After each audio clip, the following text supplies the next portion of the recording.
Rain pounds my windshield, wipers squeaking like my arthritic knees. I'm Birdie Matt, 78, driving 9 hours through a storm to surprise my daughter, Laurel, for her 50th birthday. A carrot cake sits on the passenger seat.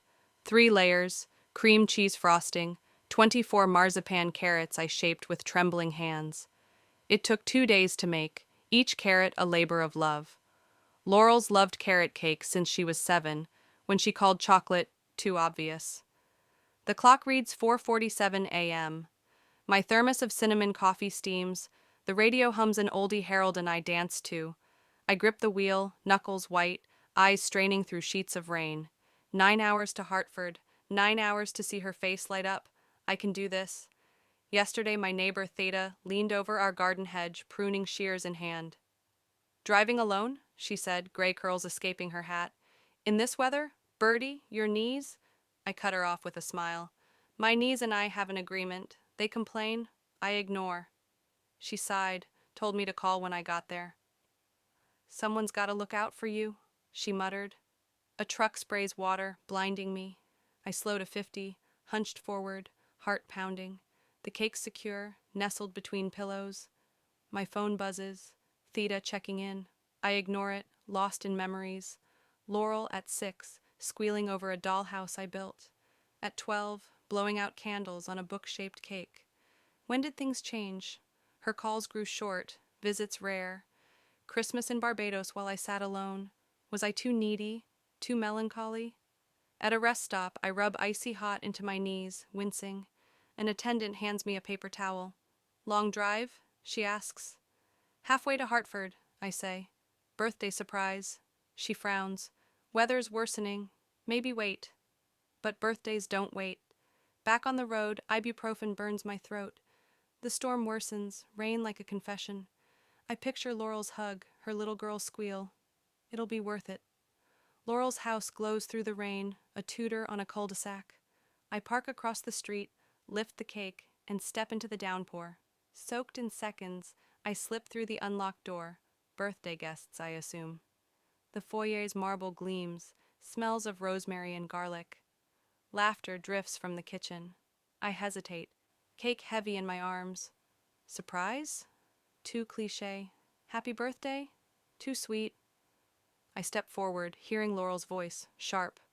Mom called again, 3rd time this week, always about nothing, making me feel guilty. My breath catches.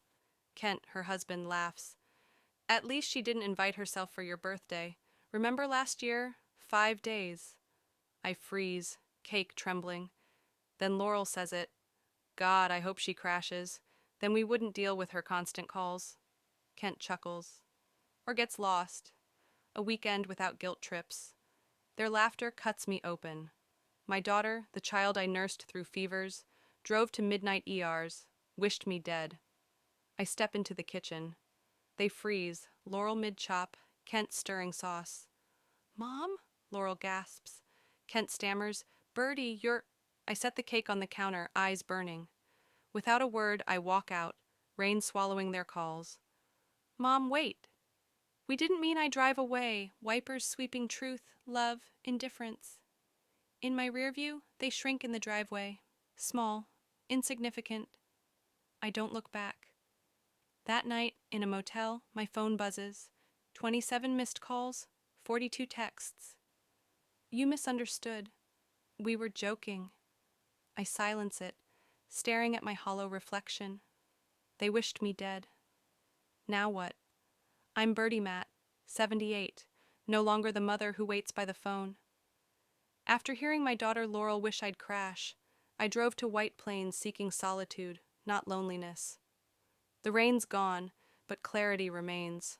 I'm done being their doormat. In a residence room, I call my bank. Accounts where I'm a guarantor, I say, voice steady. The truth stings. 4 credit cards, $75,000 in limits, a $30,000 loan, a home equity guarantee for Laurel's house. 6 months ago, Laurel cried about Kent's business struggles, refusing my money, asking for moral support. Her real currency? My signature. I call Harold's advisor. My assets, house, investments, Heirlooms. Total 1.9 million. Enough for the beach house Laurel claimed they couldn't afford while skipping my Christmas. I phone Martha, Kent's mother. About the beach house, I start. She's cheerful. Laurel's thrilled. Kent said you're paying half the down payment. I'm not. Never was. Martha's silence confirms their lies. Harriet McGill's office is all sharp edges, like her. At 72, her red hair blazes, her questions cut. You look different, she says. I am, I reply. Laurel wished me dead. I'm done financing her life. I spill everything, the drive, the betrayal, the financial web. Harriet smiles. I've waited years for this. Let's rewrite your will. My house, portfolio, all assets go to the Millbrook Women's Shelter. Laurel gets my recipe box, my diaries, to know the mother. She dismissed. We revoke guarantees, credit cards, loans, mortgage support. The beach house deal will collapse. Harriet's partner warns. They'll feel this in days. Credit slashed, loans reconsidered. I sign, unflinching. So be it. That night, Kent calls, panicked. What have you done? The bank's slashing our cards. The mortgage company's calling. I'm calm. Interesting. You told your parents I was paying for the beach house. A misunderstanding? He stammers. We need to talk. Whatever you heard. I heard Laurel hope I'd crash. I'm done, Kent. No more guarantees. Tell her the woman she wished dead is awake. I hang, block his number, book a flight home. Back in Millbrook, Theda and I sip scotch on my porch, Mr. Darcy purring. Laurel's letter arrives, no apology, just lies. You misunderstood. We were joking. I tuck it with her childhood drawings, a relic. Theda says, they're angry now. Financial notices hit. I nod. Consequences teach. I meet Zoe, Laurel's friend, at a cafe. My 79th birthday party, I say, handing her an invitation. You're invited. They're not. She's shocked. Laurel said you misunderstood. I heard her wish I'd die, I say. How do I misunderstand that? Zoe takes the invitation. Silent mail piles up.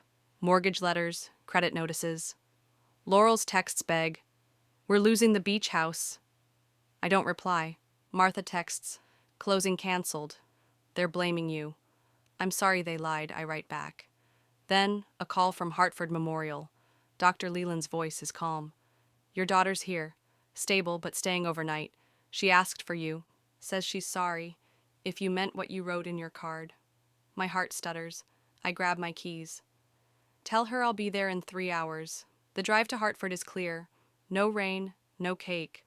Just me, heading toward a conversation 30 years in the making. Will Laurel's sorry be real? I'm about to find out. I'm Bertie Matt, 79, no longer waiting for crumbs of love. 6 months ago, I drove through rain to hear my daughter wish me dead. Now I'm building a life rooted in truth. The rain falls differently now, a reminder that storms clear, leaving room for what's real. In a Hartford hospital, Laurel lies in bed, hand on her pregnant belly. She looks small, fragile. You came, she says, teary. You asked, I reply. She speaks first. I've been seeing a therapist. She asked why I resented your calls, why I said those things. I'm starting to understand. And now? I ask. Laurel sobs. I punished you for needing me, for loving me when I couldn't love myself. Losing the beach house, downsizing. It's been hard, but it's forced us to face ourselves. I take her hand, a tentative bridge. I'd like to try again, she says. Something real before the baby comes.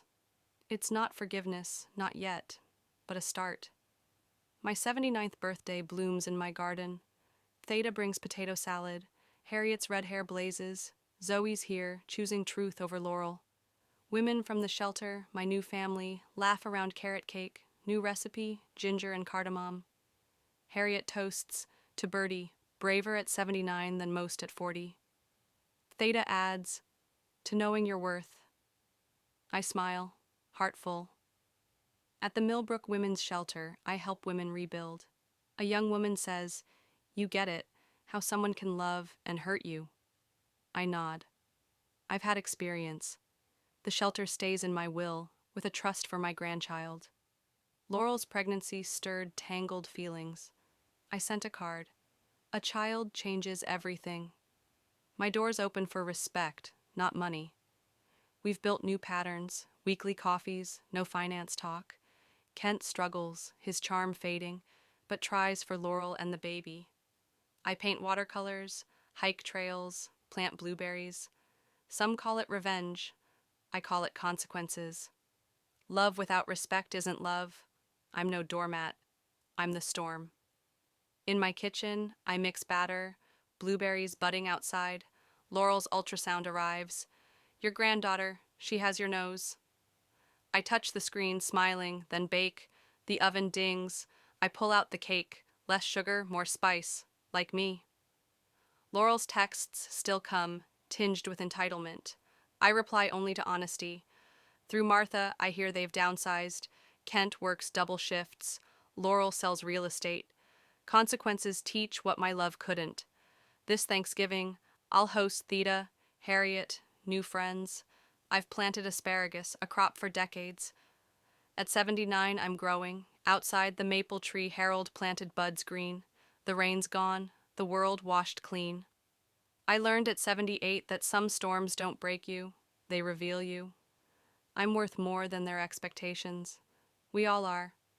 When did you learn to value yourself? Share your story. It's never too late to set boundaries, to bake a new recipe for your life. For me, it began with a 9-hour drive and the courage to say, enough.